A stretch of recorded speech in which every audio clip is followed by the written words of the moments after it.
Alright everyone, let's continue on with The Way to Eden. On Stardate 5832.3, the Federation starship USS Enterprise is in hot pursuit of the stolen space cruiser Aurora, which is heading into the dangerous Romulan neutral zone, with Tonga Rad, the son of the Catulan ambassador, on board. The Enterprise locks onto the ship with a tractor beam, but the Aurora tries to flee. The craft already straining with pushed engines, the vessel begins to break up. Captain Kirk orders the transporter room to lock on the passengers and beam them aboard immediately. As the Aurora explodes, the 6 humanoid passengers are safely brought aboard the Enterprise. Kirk heads down to meet with them and is shocked by their wild appearance. The 6 beings are barefooted, dressed in lavish robes and colorful tunics. Despite their close brush with death, they appear calm and relaxed as if nothing has happened. The group identifies themselves, starting with Tonga Rad, whose presence must be handled carefully owing to the delicate relationship between the Federation and the people of Cthulhu. Irina Galiulin, a Starfleet Academy dropout and a former love interest of Vincent Chekhov. Dr. Severin, a noted communications and electronics researcher from Tiburon, who specializes in theories of sonic manipulation. Adam, a popular musician, and 2 other women. The group shows a disrespect for authority and demands to be taken to a planet they call Eden, a reference to the biblical Garden of Eden.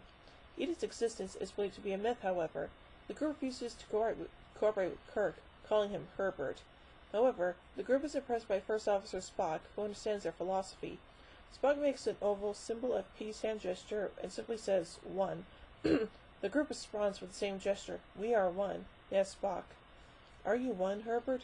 Spock replies that he's not Herbert, and Adam declared, "He's not Herbert." We reach. Having developed a respect for Spock's straightforwardness, the group agrees to go to sickbay for medical examination.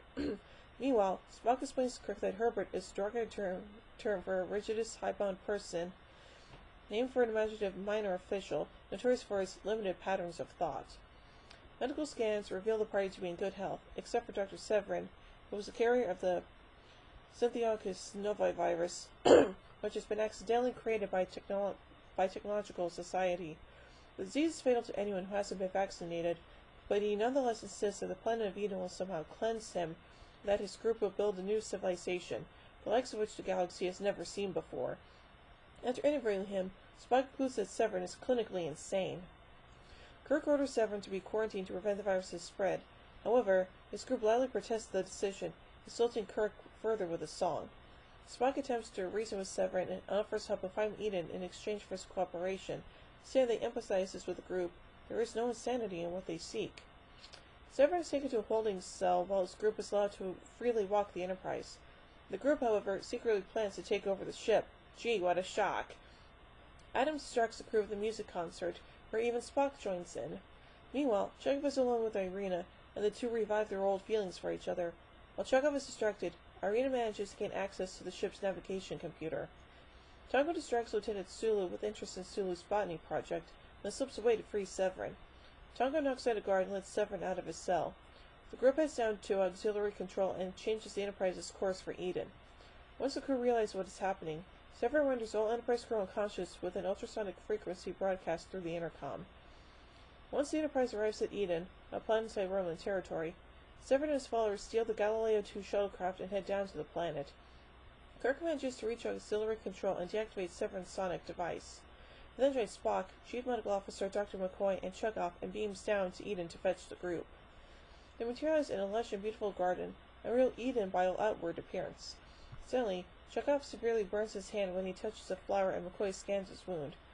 They discover that the plant life, even the grass, secretes a powerful acid and the fruit is poisonous.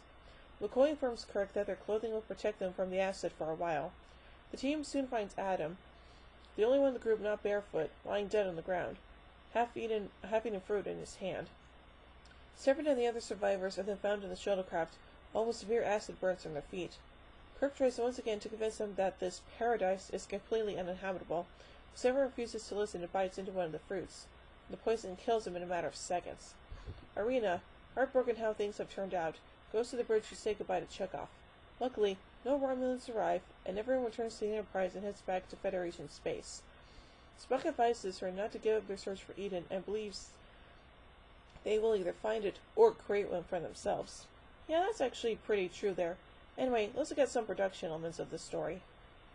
Originally, the teleplay was titled Joanna and was written by D.C. Fontana, the title character being Dr. McCoy's daughter, who would become romantically involved with Captain Kirk.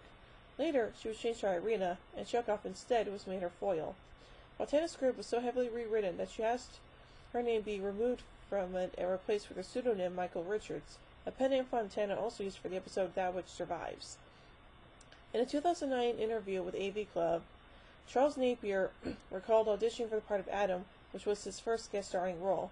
He won the part by jumping onto a table and singing The House of the Rising Sun in front of others trying for the part. That's pretty interesting. Now, let's also take a look at the legacy of this episode. The original script, as written by Fontana, would have provided much background on McCoy, including an unsuccessful marriage which led him into Starfleet, which was later incorporated into the alternate reality of the 2009 film Star Trek. McCoy's backstory was later incorporated into the novels Planet of Judgment and Shadows on the Sun. Joanna herself was mentioned in the animated Star Trek episode The Survivor, as well as being featured in the novel Crisis on Centaurus by Brad Ferguson, and was also featured in the story of a 1980 issue of the Marvel Comics Star Trek book, Married to a Vulcan and Still Hostile with Her Father. In a 2009 interview with AV Club, Charles Napier recalled being invited to star again on Star Trek as part of an anniversary celebration. He agreed to appear only if he could play a military character and not wear that silly shirt again. His next Star Trek character would be General Denning in the Star Trek Deep Space Nine episode Little Green Men. Deborah Downey, who played the blonde singer Mavic, co-wrote the music with Charles Napier. She released a version of the song Heading into Eden on her album Painting Pictures. Dialogue from the episode was sampled in the song Starface by American heavy metal band White Zombie. McCoy's line, "All this plant was full of acid, even the grass," provided the title for the debut album by Alice's Orb, Even the Grass is Full of Acid. The song, Long Time Back When the Galaxy Was New, sung by Adam and Mavic during the concert, has been covered by Gay Bikers on Acid on their 2001 album Everything's Groovy under the title Golf Trek.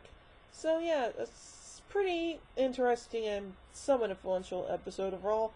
I give The Way to Eden 3 warp cores out of 5.